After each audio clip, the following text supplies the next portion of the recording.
So we're here in the historic Foundry Theater on the campus of Antioch College. We've been working for the last couple of years designing YSEQUITY Guaranteed Income with the University of Pennsylvania Center for Guaranteed Income Research. They're really like the top tier sort of think tank when it comes to guaranteed income in the country. So we're really lucky to be working with them. What I'm going to do is talk a bit about the asset building work that we've been building out here in partnership with Yellow Springs Community Foundation. When we think about the idea of conditionality versus unconditionality, that's really the through line that runs through a lot of the ways that we think about money here in the United States. It goes back to Thomas Paine, who first wrote about it all the way back in the 1700s, talking about unconditional cash or guaranteed income as one mechanism and moral responsibility of wealthy landowners who had the good fortune to be born into money. More recently, we've seen this real explosion of experimentation with unconditionality and interventions, things like guaranteed income and asset building. 2018, 2019, there were just 3 experiments in the United States. Fast forward again to now, and there's over 155 of these programs or experiments running in the country, and Yellow Springs is one of them, which is pretty exciting.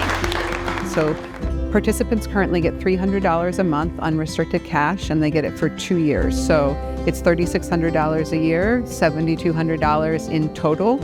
And to date, we've had 55 people in town that have either received the guaranteed income or are currently receiving the guaranteed income.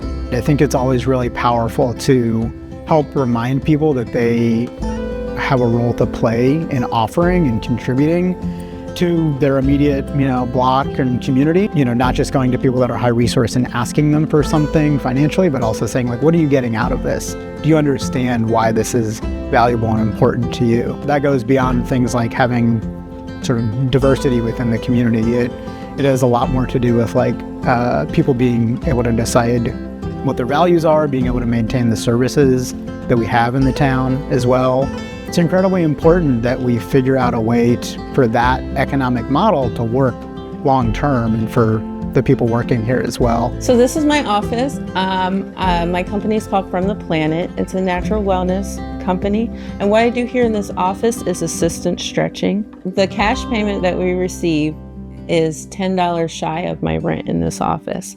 So every month I get the payment on my card and I send it right to the landlord. And it's been great to be able to have something that helps me grow this business without worrying, am I going to make enough to cover, my home rent, my office rent? And so that's what my payment covers for this space. The most effective programs are locally created in collaboration with researchers, in collaboration with nonprofit leaders, and most importantly, in collaboration with folks that have had experiences of poverty or a lack of assets. So I think moving forward in Yellow Springs, it would be ideal to see something like a guaranteed income and asset building paired together, because we've seen promising outcomes from both. But who that is targeted to, what those amounts are decisions for the community to make. The momentum for guaranteed income, unconditional cash, programs like asset building really has been concentrated on the coast and concentrated in large cities, and it leaves small cities and villages out of the equation, out of the conversation. And in reality, when we think about where we need to sort of build relationships in the state of Ohio and in the United States, Yellow Springs offers this way to lead through community that I really think you can bank on. I unfortunately became a single parent, and just any little bit helps. And the money that we were receiving monthly went towards helping me raise my daughter. Just extremely grateful for the things that I've been able to receive in the past few years. Just makes it feel more like family, people want us here. I think that we have to remind people of their values and our values as a community and a small community, and what we say we stand for, so that people can remember and actually kind of be that and do that. The people in your community who have the ability to take care of others, like the people that are their neighbors.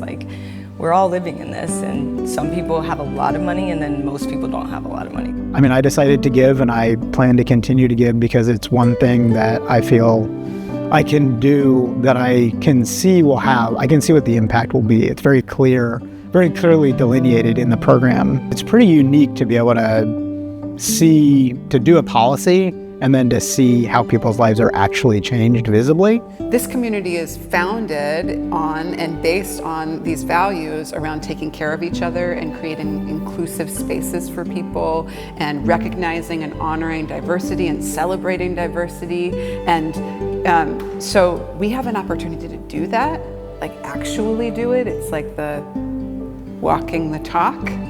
And that's really hard for people to do, but it's totally possible. We have the space to be inventive and creative and to really dream about what we can do in this small town. I'm Gina Marie Cox, the Executive Director for the Yellow Springs Community Foundation and YSEQUITY. The time is now. We need your help. Please join us.